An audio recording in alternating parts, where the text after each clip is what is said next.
Hello friends, आज की इस वीडियो में हम लोग बात करने वाले हैं प्रश्नावली 9.1 का 8वां नंबर सवाल।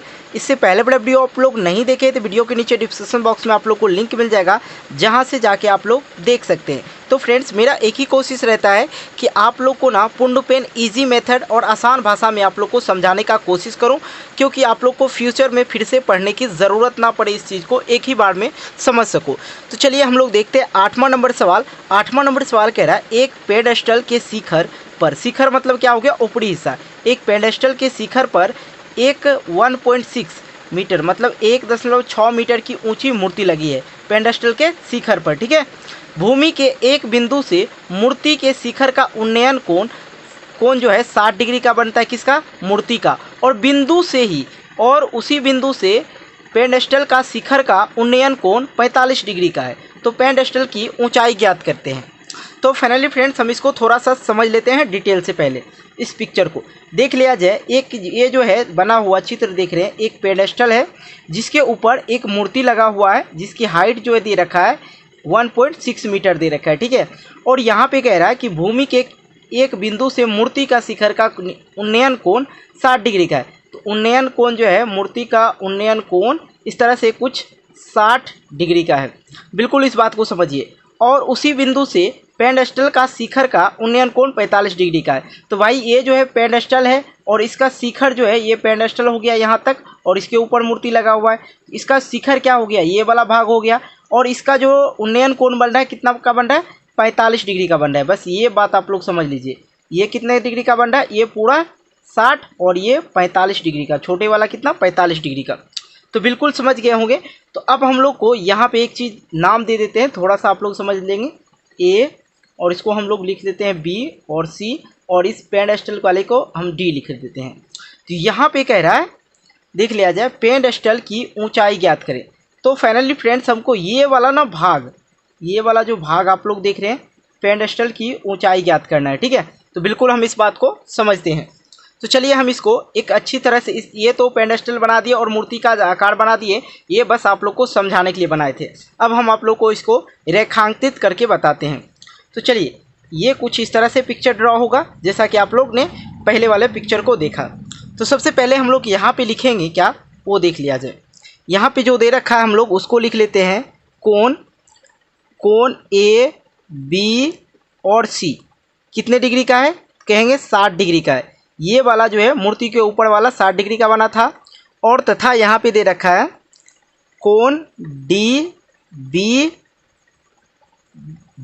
बी सी, जो दे रखा है कितने डिग्री का, 45 डिग्री का।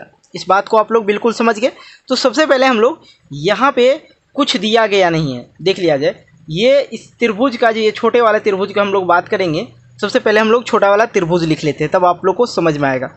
यहाँ पे लिखेंगे त्रिभुज डी सी बी में। अब यहाँ पे आप लोग देखने के लिए जाएंगे तो ना तो यहाँ पे कर्ण दे रखा है, ना आधार दे रखा है। तो ऐसा करते हैं हम लोग, यहाँ पे जो कुछ नहीं दिया रखा है, इस भाग को हम लोग कुछ ना कुछ मान लेते हैं। इसको हम लोग नाम मान लेते हैं x, ठीक है। तो यहाँ पे हम लोग मान लेंगे x। तो यहाँ पे लिखना होगा हम लोग को, यहाँ पे हम लोग लिख देते हैं माना, ये देखिए BC है, BC बराबर x। इस बात को हम लोग ऐसे कर देते हैं। बिल्कुल इस बात को समझ लीजिए। अब हम लोग त्रिभुज में देखेंगे कि हम लोग जो मान लिए, आधार मान लिए कितना, x।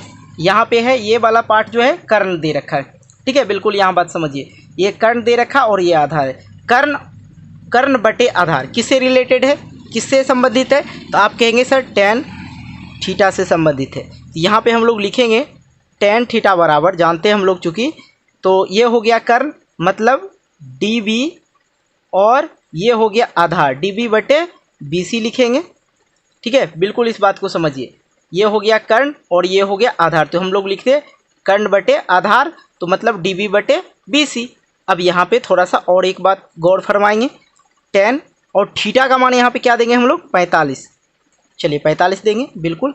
अब dB, तो dB को तो कुछ है नहीं, मान है दिया हुआ ही नहीं, यहाँ पे लिख दीजिए आप लोग dB, ठीक है। D और B, dB और बटे का हो जाएगा यहाँ पे ये वाला पार्ट BC, जिसको हम लोग x माने हैं, ठीक है। तो चलिए हम यहाँ पे tan 45 डिग्री का मान रख देते हैं। तो tan 45 डिग्री का जब हम लोग मान रखने के लिए जाएंगे तो उसका मान होता है 1। यदि आप लोग याद नहीं रख पाते तो इसके लिए मैं एक सेपरेट वीडियो बना चुका हूँ जिसको याद करने के लिए। अब ऊपर पे दे रखा है dv, तो लिखेंगे dv बटे का x।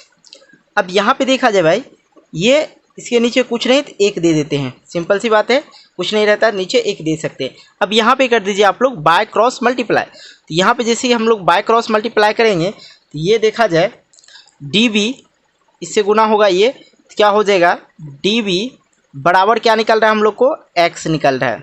ठीक है, dv बराबर x, इसको हम लोग हाईलाइट कर देंगे कुछ इस तरह से।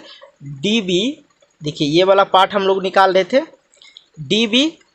dv हम लोग को निकल गया x, मतलब इसका हम लोग जो मान रखे थे इसका निश्चित मान नहीं आया है, क्योंकि हमने bc भी माना है x और dv भी हम लोग को निकल के आया है x, इसलिए हम इसको हाईलाइट कर देंगे और इसको समीकरण 1 मान लेंगे।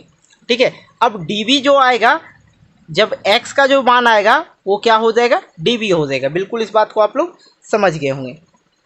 हम लोग जो बड़ा भुजा है उसको ज्ञात कर लेते हैं, ए बी सी या ए सी बी भी बोल सकते हैं। ठीक है, तो हम लोग ए बी सी या कुछ यहाँ पे लिख सकते हैं त्रिभुज ए बी सी में।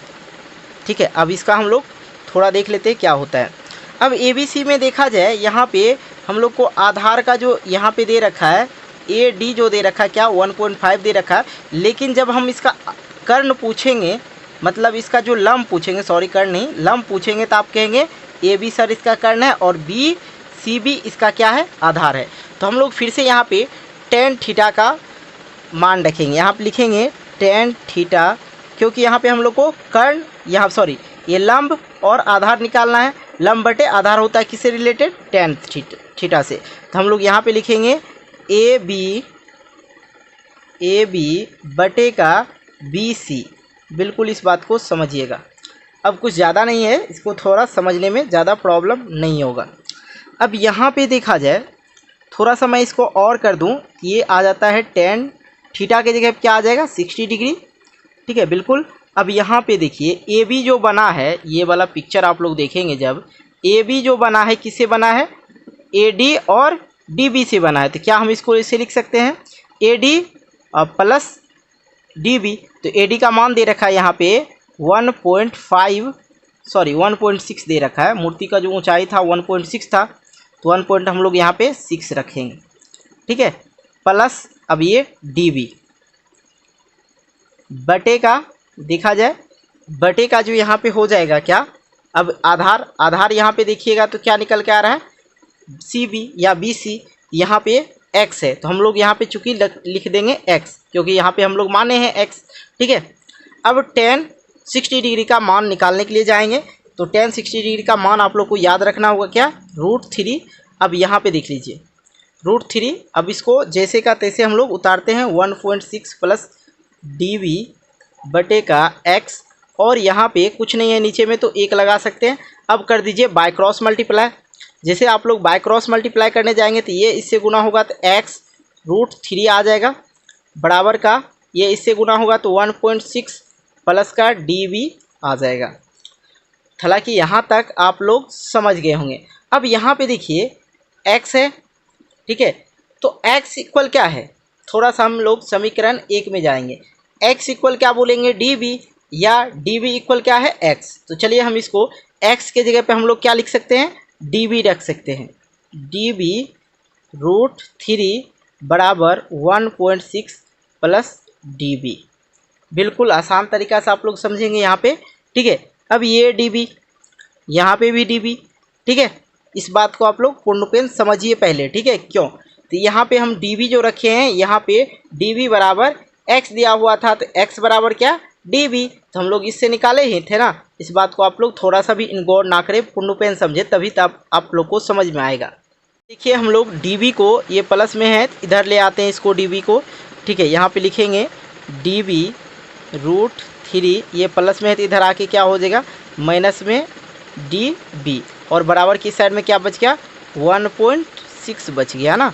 चलिए अब यहाँ पे आप लोग थोड़ा सा हम यहाँ पे कर लेते हैं इस सॉल्यूशन को हल। ठीक है, ताकि आप लोग को थोड़ा रूप समझे। यहाँ पे देखिए ये डी और ये डी, क्या इसमें से हम लोग कॉमन ले सकते हैं? तो कहेंगे जी सर बिल्कुल कॉमन ले सकते हैं। डी बराबर कॉमन लेंगे तो यहाँ पे क्या हो जाएगा, √3 डी इंटू √3, इसे गुना करेंगे ये आ जाएगा माइनस का, इसके जगह पे हम लोग को कुछ नहीं तो 1 देना होगा, तो गुना होने के बाद ये आ जाएगा। तो बस सिंपल सा हम लोग यहाँ पे डी और यहाँ भी डी, तो हम सिर्फ यहाँ पे कॉमन ले लिए और डी था, डी के कॉमन ले लिए, तो यहाँ पर आ गया डी √3 - 1। ठीक है, अब बराबर की साइड में है 1.6, तो लिख दीजिए 1.6। बिल्कुल इस बात को आप लोग समझ रहे हैं। यदि हम लोग डी का मान निकालना चाह रहे हैं तो डी बराबर क्या हो जाएगा, ये इधर गुना में है तो इधर आके बराबर की साइड में भेज देंगे तो क्या हो जाएगा, भाग में हो जाएगा 1.6 बटे का √3 - 1। तो ये आप लोग का आंसर हो गया। लेकिन ज़रा ठहरिए, आप लोग को पता है कि जब सर आंसर में रूट आवे, मतलब हर में जब रूट आवे तो उसका हम लोग हर का परिमेयकरण करते हैं। तो हर का परिमेयकरण कर दीजिए। परिमेयकरण करने पर यहाँ पे डी बराबर दे रखा है क्या, 1.6 बटे में दे रखा है √3 - 1। तो आप लोग को पता है हर का परिमेयकरण करने में हर और अंश में गुना करना पड़ता है, लेकिन यदि हर माइनस में रहे तो उसको हम लोग परिमेयकरण करने में उसको माइनस को हम लोग लिखेंगे प्लस में। तो दोनों हर और अंश दोनों में हम लोग गुना कर देंगे क्या, प्लस से। तो बिल्कुल इस बात को समझ गए होंगे। अब यहाँ पे क्या करेंगे, हम लोग इसको गुना कर देते हैं। तो बस बिल्कुल ही सिंपल है इसको गुना करना। चलिए तो हम लोग इसको गुना कर लेते हैं। जब इसको गुना करेंगे ये देखिए 1.6, तो 1.6 लिखेंगे 1.6 और ये आ जाएगा इधर √3 प्लस का 1। बिल्कुल। अब यहाँ पे देखिए, यहाँ पे √3 और यहाँ पे भी √3 और √3 दोनों जगह रहे तो प्लस माइनस में जब हम लोग स्क्वायर करते हैं, देखिए इसका स्क्वायर करेंगे तो क्या रूट बाहर आ जाए, रूट हट जाएगा, बच जाएगा क्या 3। कहने का मतलब 3, ये इस तरह से कुछ √3 का जब स्क्वायर होगा ये रूट और स्क्वायर ख़त्म हो जाता है तो बच जाता है क्या 3, प्लस माइनस। अब 1 का स्क्वायर करेंगे तो 1 ही हो जाएगा। यहाँ पे कुछ इस तरह से हो गया। अब यहाँ पे देख लिया जाए 1.6 √3 प्लस का 1 है। ठीक है, अब इसको माइनस कर दीजिए तो क्या आ जाता है, 2 आ जाता है। 2 आ गया। अब बिल्कुल भी आप लोग यहाँ पे डरेंगे नहीं, इसको आप लोग काट सकते हैं। 2 8 16, तो यहाँ पे आ जाता है आंसर कुल 0.8। ठीक है, 0.8 और ये √3 प्लस 1, ये हो गया आप लोग का आंसर। तो बिल्कुल इस बात को आप लोग बहुत ही अच्छी तरह से समझ गए होंगे। तो यार वीडियो अच्छी लगी तो वीडियो को लाइक ज़रूर करना और अपना एक प्यारा सा कमेंट ज़रूर करना, क्योंकि आपका एक लाइक और कमेंट मुझे मोटिवेट करता है एक नए वीडियो बनाने के लिए। तो मिलते हैं एक नए वीडियो को लेके, तब तक के लिए बाय बाय। जय हिंद, जय भारत।